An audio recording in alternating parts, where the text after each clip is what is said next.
সম্মানিত শিক্ষক মণ্ডলী, আসসালামু আলাইকুম ওয়া রাহমাতুল্লাহি ওয়া বারাকাতুহু।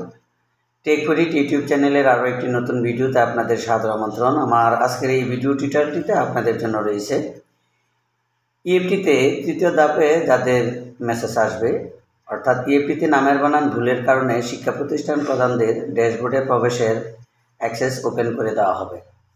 তো অবশ্য যাদের নামের বানান ভুল রয়েছে তাদের জন্য এই সংবাদটি একটি সুসংবাদই বলা যায়। তো এখন আমি শুরু করছি বিস্তারিত। মাধ্যমিক ও উচ্চশিক্ষা অধিদপ্তরের মাওসি education management information system EMIS সেলের একটি সূত্র জানিয়েছে, একাধিক কারণে শিক্ষক কর্মচারীদের বড় একটি অংশ প্রথম ধাপে ইএফটিতে বেতনের মেসেজ পাননি। দ্বিতীয় ধাপেও তারা মেসেজ পাবেন না। এই কারণগুলোর মধ্যে অন্যতম হলো এমপিইউ মডিউলে যে তথ্য চাওয়া হয়েছে সে অনুযায়ী তথ্য না দেওয়া এবং জাতীয় পরিচয়পত্রের তথ্যের সঙ্গে তথ্যের মিল না থাকা। ওই সূত্র জানিয়েছে, অনেক শিক্ষকের জাতীয় পরিচয়পত্রে যে নাম দেওয়া আছে এমপিইউ শিটে সেই নাম নেই। আবার কারো কারো নামের শুরুতে মোহাম্মদ থাকলেও তিনি সংক্ষিপ্ত আকারে মোহাম্মদ লিখেছেন। তাছাড়া জন্ম তারিখ ভুল দেওয়া, নামের বানান ভুল করা শিক্ষক কর্মচারী ইএফটিতে বেতন পাননি। জানতে চাইলে EMIS সেলের senior system analyst Khandakar Azizur Rahman the daily ক্যাম্পাসকে বলেন, বেশ কিছু কারণে শিক্ষকরা বাদ পড়েছেন। দ্বিতীয় ধাপের মেসেজ পাঠানো প্রক্রিয়া শেষ হওয়ার পর প্রতিষ্ঠান প্রধানদের তথ্য সংশোধনের সুযোগ দেওয়া হবে।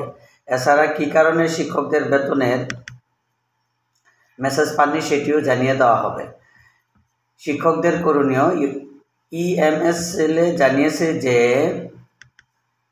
শিক্ষক কর্মচারীরা ইএফটিতে বেতনের মেসেজ পাননি, তাদের অপেক্ষা করতে হবে। দ্বিতীয় ধাপে বেতনের পাঠানোর শেষ কাজ হলে তৃতীয় ধাপে মেসেজ পাঠানো হবে। তবে এর আগে সংশ্লিষ্ট শিক্ষা প্রতিষ্ঠান প্রধানদের ড্যাশবোর্ডে প্রবেশের অ্যাক্সেস ওপেন করে দেওয়া হবে।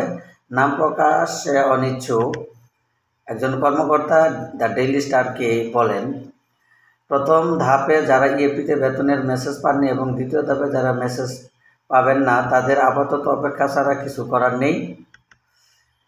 দ্বিতীয় ধাপের কার্যক্রম শেষ হওয়ার পর কী কারণে বেতনের মেসেজ পাঠানো হয়নি সে বিষয়টি প্রতিষ্ঠান প্রধানদের জানিয়ে দেওয়া হবে।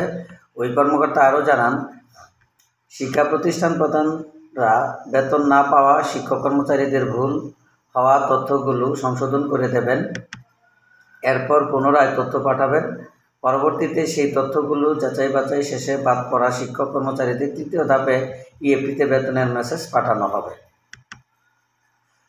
জানা গেছে, সরকারি কর্মকর্তা কর্মচারীরা ইএফটির মাধ্যমে বেতন ভাতা পান।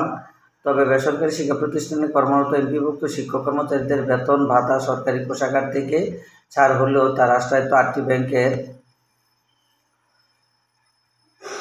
অ্যানালগ পদ্ধতিতে ছাড় করা হতো। এই অর্থ তুলতে শিক্ষকদের নানা ভোগান্তি পড়তে হতো।